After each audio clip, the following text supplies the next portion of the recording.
जिले के क्या विधानसभा के नेता और एक जिले के नेता ने धन बल का उपयोग कराकर मेरा सीट राष्ट्रीय लोकदल के खाते में डालने का काम किया था। धन बल के उस पर ही पार्टी को बेचकर पार्टी को माननीय राष्ट्रीय अध्यक्ष जी को और पूरे नगर को धोखा देने का काम किया गया है। तीनों की कैरेक्टर, तीनों के कार्यशैली और तीनों के व्यवहार को पूरी तुलना करने के बाद ही कोई फैसला लूंगा। मैं अगले 2 दिन में उन आरोपों को भी आप लोगों के सामने लाने का काम करूंगा। मेरे आरोप झूठे आरोप नहीं है, मेरे आरोप मेरे उसका उद्देश्य क्या है? देखिए, नगर निकाय के चुनाव आ गए हैं, बिल्कुल बच चुका है और मैं भी समाजवादी पार्टी का एक वरिष्ठ और बहुत ही पुराना 92 से समाजवादी पार्टी में वर्कर हूँ और पूर्व प्रदेश सचिव हूँ। मैं भी दावेदार था गंगो नगर पालिका से। मैं अपनी पीड़ा बताने के लिए आज आप लोगों को प्रेस बुलाई है, मुझे क्यों पार्टी ने नजरअंदाज किया है। अच्छा, जैसे कि आप टिकट के दावेदार थे गंगो में, पार्टी ने आपको नजरअंदाज कर दिया गया है, उसके बाद आप क्या आपका रुझान रहेगा इलेक्शन के लिए? असल में मैंने जब मेरा टिकट कट गया और सीट राष्ट्रीय लोकदल के खाते में चली गई, गठबंधन के साथी दल के साथ हिस्से में चली गई, तो मैंने उसके बाद एक अपने साथियों की बहुत बड़ी मीटिंग बुलाई थी और उसमें हम लोगों ने 15 लोगों की एक कमेटी बनाई थी। जो वो निर्णय लेगी उस निर्णय को हमारे लिए मानने के लिए हम बाध्य होंगे। इतने पुरानी समाजवादी पार्टी के आप नेता रहे, क्या रहा जिले के नेताओं को विश्वास में लेने में आपकी कोई कमी रह गई या फिर क्या वजह रही? मैं आपको बता दूं, पूरे जिले के नेताओं ने मेरे नाम का समर्थन लेटर मुझे लिख के दिया है, उसकी एक कॉपी मैं आपको आज देना काम करूंगा। मेरी साथ तो कुछ मेरे जिले के क्या विधानसभा के नेता और एक जिले के नेता ने धन बल का उपयोग कराकर मेरा सीट राष्ट्रीय लोकदल के खाते में डालने का काम किया, क्योंकि राष्ट्रीय लोकदल के खाते में ये सीट इसलिए भी नहीं जाती, गंगो नगर में 10 वोट भी जो राष्ट्रीय लोकदल का बेस वोट है, 10 वोट भी उस बिरादरी के गंगो नगर में वोट नहीं है। और 2017 के चुनाव में जो आज राष्ट्रीय लोकदल कैंडिडेट, तब भी यही कैंडिडेट थे, जमानत जब्त होने का काम हुआ था और समाजवादी पार्टी को 6000 वोट मिलने का काम हुआ था। तब भी उस आधार पर भी राष्ट्रीय लोकदल का कोई यहाँ अधिकार नहीं बनता था। धन बल के उस पर ही पार्टी को बेचकर पार्टी को माननीय राष्ट्रीय अध्यक्ष जी को और पूरे नगर को धोखा देने का काम किया गया है।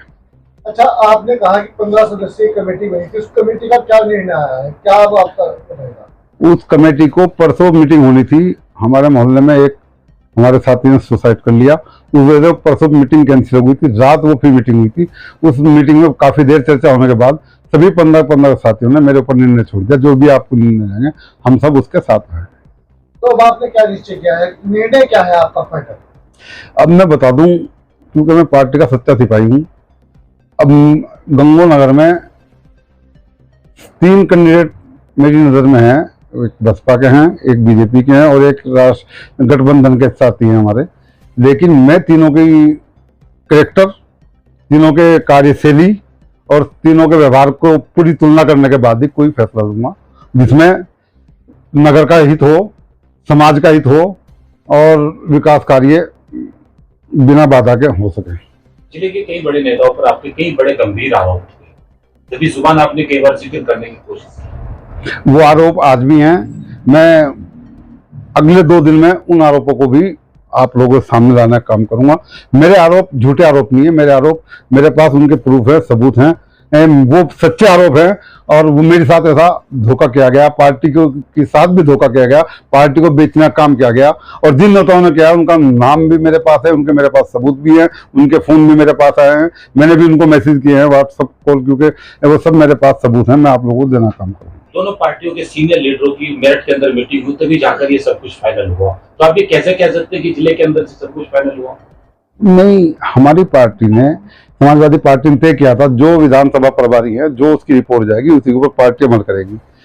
और पार्टी ने रिपोर्ट मांगी थी अपनी पार्टी के कैंडिडेटों के लिए और हमारे प्रभारी ने रिपोर्ट दी है सहयोगी दल के लिए, जबकि उसे तो अपनी पार्टी की रिपोर्ट देनी थी। पार्टी में मेरे अलावा आवेदन किसी ने नहीं किया था, मैं ही इकलौता आवेदन करता था और उसको ही नजरअंदाज करके दूसरे दल को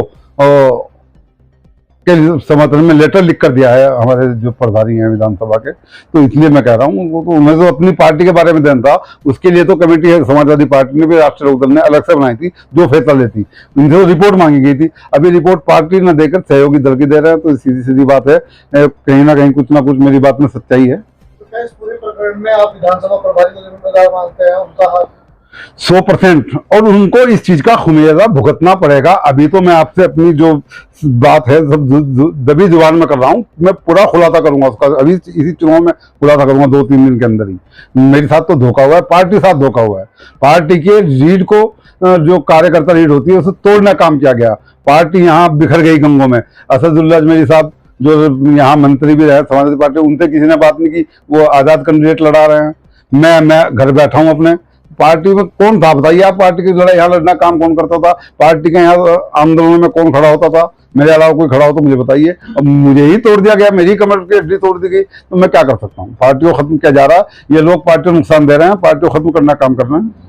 तो क्या आप समाजवादी पार्टी में बने रहेंगे या फिर कोई सख्त निर्णय लेंगे? मैं पार्टी का सच्चा सिपाही हूँ, पार्टी के साथ हूँ, लेकिन ये लोकल बॉडी के चुनाव है, इसमें क्योंकि पार्टी को धोखा देना काम किया गया है, वर्कर्स को धोखा देना काम किया, वोटर्स को धोखा देना काम किया, इसलिए जिन लोगों ने धोखा देना काम किया उनको सबक सिखाने का काम करूंगा इस चुनाव में। सीनियर आला कमान को भी आप जो है इसके बारे में अवगत कराएंगे? निश्चित रूप से अवगत कराऊंगा। अभी असल में चुनाव में हमें वोट भी करना है और किसी को सपोर्ट भी करना है, क्योंकि मैं समाजवादी पार्टी का कट्टर सिपाही हूं। और जब समाजवादी पार्टी का जन्म हुआ 1952 से, उससे पहले 89 से मैं रामचंद्र दास जी की उंगली पढ़ के समाजवादी पार्टी के लिए काम कर रहा था। तो अब मैं समाजवादी पार्टी के साथ हूं, लेकिन क्योंकि पार्टी में कुछ इस तरह के लोग घुस आए हैं जो सहारनपुर में पार्टी को नेस्तनाबूद करने का काम कर रहे हैं, उनसे पार्टी को बचाने के लिए मैं अगर कोई करवट भी लूंगा, पार्टी में मैं पूरी आस्था है, माननीय राष्ट्रीय अध्यक्ष जी में पूर्ण आस्था है, लेकिन उनको सबक सिखाने के लिए अगर मुझे किसी को सपोर्ट करना पड़ा तो उसका मैं 2 दिन के अंदर खुलासा करूंगा। और निश्चित रूप से मैं किसी भी कैंडिडेट को जो मुझे अच्छा लगेगा, जिसकी कार्यशैली सही लगेगी, जिसकी मुझे चरित्र अच्छा लगेगा, उसको मैं सपोर्ट करने का काम करूंगा और आप लोगों को उससे अवगत कराया जाएगा। रहूंगा पार्टी में, चुनाव में, क्योंकि लोकल बॉडीज के चुनाव है, इसमें आदमी लोकल बॉडी में किसी को भी चुनाव जो कैंडिडेट अच्छा हो उसको ही वोट देना चाहिए, और मैं उसको देना काम करूंगा और पार्टी के साथ हूँ, पार्टी साथ रहूंगा।